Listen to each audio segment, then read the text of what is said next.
Hello traders, so today we are analyzing Nifty 50 on 17th of जुलाई।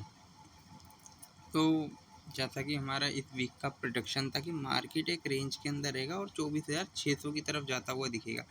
तो अब हम इस पूरे वीक को अगर हम थोड़ा सा एनालाइज करें तो जिसमें ये देखिए, ये अगर वीक हम यहाँ पे 13 तारीख को देखें, एक हल्की सी डाउन साइड पे था, रैली करा, फिर डाउन साइड पे था, 24,000 सपोर्ट कर रहा है और ऊपर 400 के लेवल पर रेजिस्टेंस है। मे बी अगर इस वीक और अच्छी न्यूज़ आती है तो हम 24,600 की तरफ जा सकते हैं। तो अभी के लिए मार्केट थोड़ा 24,400 की तरफ धीरे धीरे जाता हुआ देखने को मिल रहा है। तो just hope for a best कि मार्केट इसी ट्रेंड को कंटिन्यू करे। अगर हम देखें तो ये जैसे 30 मिनट टाइम फ्रेम पे ये 4 लगातार कैंडल अपसाइड के लिए बनी है। तो और ये जो गैप अप है ये यहाँ पे क्रॉस होके यहाँ तक मार्केट आ जाए तो 24,600 के लेवल हमें मंडे को देखने को मिल सकते हैं। ठीक है, अब चलते हैं कुछ स्टॉक पे जिनमें अच्छा खासा मोमेंटम आ रहा है। बट उससे पहले हम एक बार इसका डेट एनालिसिस भी देख लें। तो मार्केट के अंदर काफ़ी अच्छी खासी आज बाइंग देखने को मिली थी। 24,127 के बाद 24,370 तक के हाई लगाने की कोशिश करी गई है और अब उम्मीद है कि मार्केट आपको थोड़े दिन में ये यहाँ पे 24,500 या 24,600 के लेवल नेक्स्ट वीक में मार्केट दिखा सकती है। बट अब चलते हैं कुछ जिस कंपनी ने अच्छे रिजल्ट पोस्ट करे हैं या जो इन स्टॉक में मोमेंटम है। तो सबसे पहले है ना फेडरल बैंक को देखते हैं। फेडरल बैंक के है ना के रिजल्ट के नतीजे है और federal bank daily time frame पे देखें तो एक अच्छे खासे मोमेंटम में है। देखिए, अगर इसको लॉन्ग टाइम फ्रेम पे देखें तो इसमें अच्छी खासी एक रैली आ रही है। जैसे डाउन ट्रेंड में देखेंगे तो ये यहाँ पे सपोर्ट ले रहा है। अब ये देखते हैं तो ये स्टॉक है ना अपने हाई लेवल पे ट्रेड कर रहा है।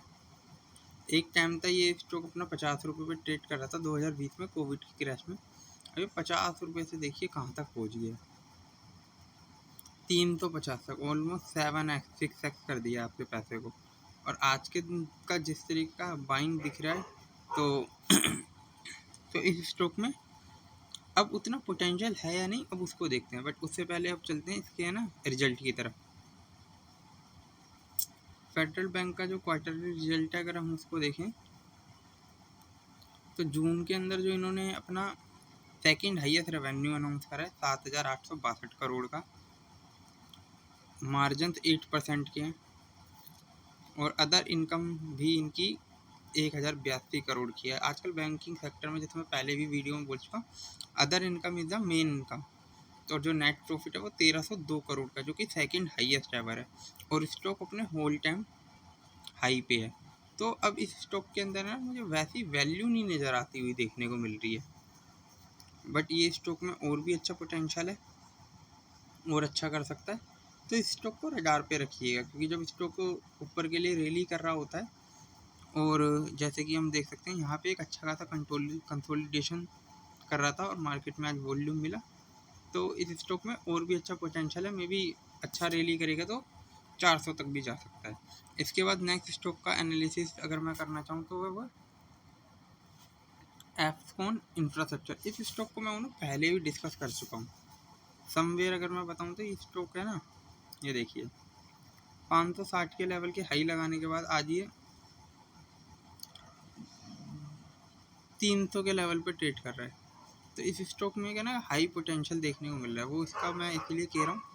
ये देखिए, ये स्टॉक में है ना यहाँ से बाइंग आई थी 276 पे और ये जो हाई इसने यहाँ पे लगाने की कोशिश करी थी 366 पे 15 अप्रैल के आसपास। ठीक है, अब इस स्टॉक में यहाँ पे अच्छा एक्यूमुलेशन हुआ है अच्छे वॉल्यूम के साथ, तो होपफुल कि अब ये दोबारा यहाँ तक 360 तक जा सकता है। तो इस स्टॉक को हमें रडार पे रखना चाहिए, अच्छा पोटेंशियल है। आज इंटरडे के अंदर भी ये स्टॉक अगर देखने जाए तो 313 के हाई लगा दिए थे, बट वहाँ से एक रेजिस्टेंस फेस हुआ और स्टॉक धीरे धीरे डाउन साइड के लिए आया। तो इस स्टॉक में और भी अच्छा पोटेंशियल है, ये स्टॉक 360 तक जा सकता है।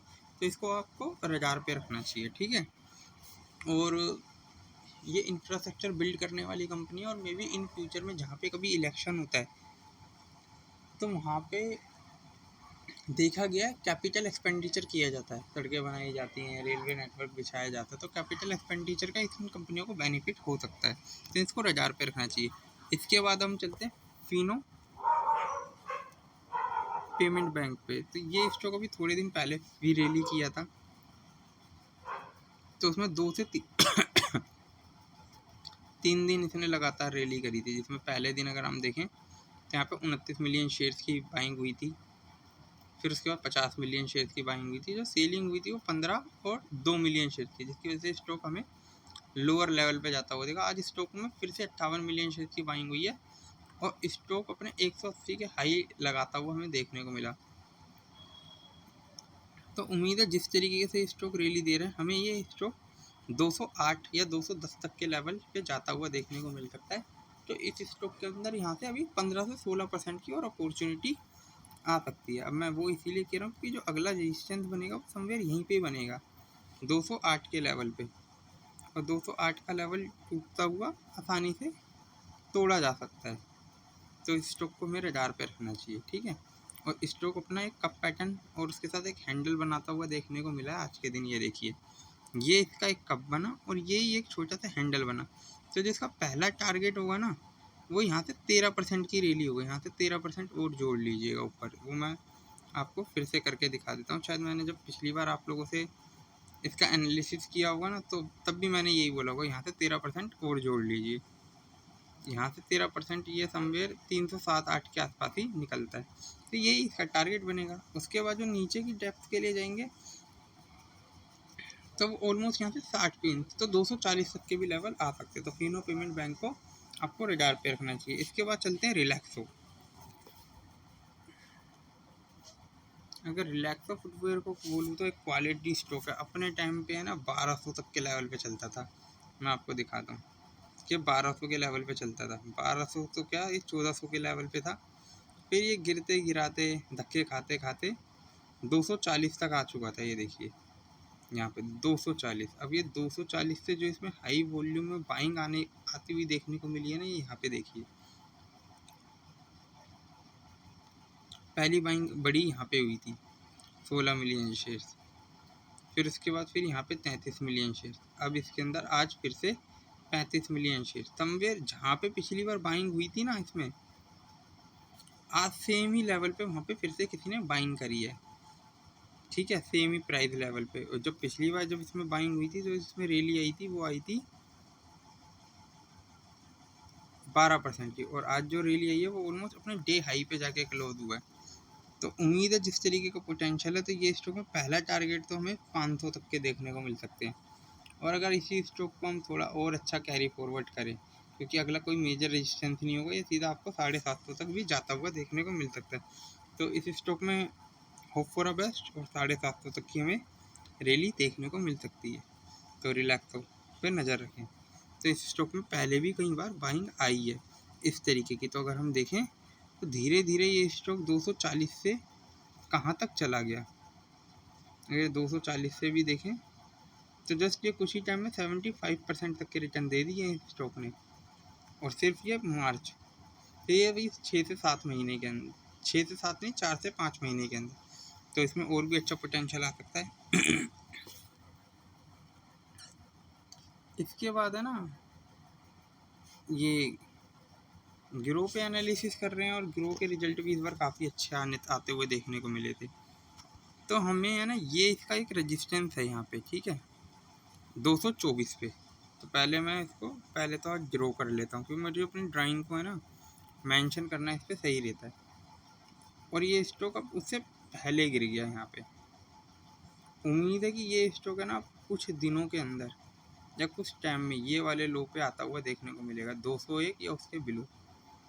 तो इस स्टॉक को रडार पे रखना चाहिए, क्योंकि ये स्टॉक है ना यहाँ से ब्रेकआउट करेगा या नहीं करेगा, ये थोड़ा सा रिस्की है। बट मुझे लगता है कि ये स्टॉक पहले यहाँ पे गिरना चाहिए 190 के लेवल पे, क्योंकि कैपिटल मार्केट का फ्यूचर ब्राइट है, नो डाउट। इंडिया और अच्छा ग्रो करेगा, बट अभी के लिए देखा जाए तो मार्केट में ऐसा कुछ खास नहीं है कि ग्रो अच्छी रैली कर जाए, ठीक है। इसके बाद हम चलते हैं अपने लास्ट स्टॉक पे, जो कि है सीएट टायर। सीएट लिमिटेड को मैं इसलिए एनालिसिस कर रहा हूँ गाइस, इस कंपनी के है ना रिजल्ट हमें अच्छी उम्मीद थी, अच्छे की उम्मीद नहीं मतलब कि एक अच्छे लेवल पे आएंगे, क्योंकि क्रूड के प्राइस ऊपर जाने के बाद धीरे धीरे डाउन आ रहे थे, तो इसमें एक पोटेंशियल हमें देखने को मिल सकता था कि ये स्टॉक अच्छी रैली करे। तो आज के दिन क्या हुआ, रिजल्ट इम्पैक्ट पे ये स्टॉक का 7%, 7 तो क्या, ये आज स्टॉक अपने जो लो बनाए हैं ना जिसने 3471 रुपये के बना दिए हैं। तो इस स्टॉक को अगर मैं देखूं तो ये अपने पिछले ट्रेडिंग सेशन थे आज जहाँ तक के लो लगाए ना, आज के दिन 8.5% स्टॉक ये डाउन था। अब ये स्टॉक डाउन का कारण देखते हैं, ठीक है। अब इसके रिजल्ट एक बार देख लेते हैं कि ऐसा इस स्टॉक में क्या हो गया। तो सीएट लिमिटेड के जो रिजल्ट थे ना, इसमें देखिए इनका रेवेन्यू हाईएस्ट एवर आया है क्वार्टरली, ठीक है, 4318 करोड़। एक्सपेंस में भी उतनी बढ़ोतरी है, बट इनका जो मार्जिन है वो, क्योंकि टायर्स के अंदर जो क्रूड ऑयल का जो सब्सटेंस होता है वो इस्तेमाल होता है, तो उसके भी प्राइस बढ़ गए हैं, तो जिसकी वजह से इनके मार्जिन ऑलमोस्ट 5 to 6% डाउन है। और इनका जो नेट प्रॉफिट इस बार है 4 करोड़। कहाँ ये कंपनी 244 करोड़ 250 करोड़ रुपए के प्रॉफिट लेके आती थी, इस पर 4 करोड़ के अनाउंस करे, तो इस स्टॉक में और भी अच्छी खासी एक डाउन साइड आने का चांस बन गए हैं। तो अगर हम देखें तो मार्केट को ओनली अवेयर है इन चीज़ों के लिए। स्टॉक अपने 4000-4200 के लेवल पे चलता था, 4500 के लेवल पे, धीरे धीरे गिरते गिरते आ गया। तो अब जो मुझे फर्स्ट टारगेट जो इस स्टॉक का लग रहा है ना, वो समवेयर यहाँ पे आता हुआ देखने को मिल रहा है। स्टॉक में 3000 के लेवल आ सकते हैं आने वाले टाइम में, क्योंकि क्रूड ऑयल के प्राइस जो है ना धीरे धीरे कम तो आ रहे हैं, बट अभी इस कंपनी को रिकवरी में थोड़ा टाइम लगेगा। तो देखते हैं। तो इस स्टॉक को हमें रडार पे रखना चाहिए, और जैसे कि एक V20 स्ट्रेटेजी होती है, तो इसमें वो भी एक्टिवेट हो चुकी है। तो इस स्टॉक को भी रडार पे रखें, मे भी 3000 के बाद एक अच्छी रैली आ जाए। तो गाइस, जो भी स्टॉक है, जो भी एनालिसिस मैंने आप लोगों से करी है, वो ओनली फॉर स्टडी पर्पस, ठीक है। किसी भी तरह की बाइंग और सेलिंग रिकमेंडेशन नहीं, और किसी भी तरह की बाइंग और सेलिंग के लिए अपने सेबी रजिस्टर्ड एडवाइज़र या फाइनेंशियल एनालिसिस की हेल्प लें। और आप पर्टिकुलर किसी भी स्टॉक का एनालिसिस करवाना चाहते हैं तो मेरे वीडियो को के कमेंट बॉक्स में जाके स्टॉक का नाम लिखिए, जिसको मैं पढ़ के ज़रूर एनालिसिस करूँगा। तो थैंक यू, ओके, बाय, मिलते हैं फिर नेक्स्ट वीडियो में। और इस बार अगर मेरे को टाइम मिला तो अभी जितने भी कल HDFC और बैंकिंग सेक्टर के रिजल्ट आएंगे, तो अगर मेरे को टाइम मिला शाम के वक्त रिजल्ट के बाद, तो मैं उन सबको भी एक बार आप लोगों के लिए एनालिसिस कर दूंगा। और कोशिश करेंगे, मैं बोलता हूँ कि सैटरडे संडे की वीडियो डालूंगा, बट नहीं डाल पाता। बट इस बार ट्राई करेंगे कि जितने भी कंपनियों के रिजल्ट आए हैं और उसमें अगर कोई क्वालिटी स्टॉक या नेक पिक दिखती है तो वो आप लोगों से डिस्कस की जाए। तो थैंक यू, बाय। मेरे चैनल को लाइक करें, सब्सक्राइब करें, सनम ट्रेडिंग।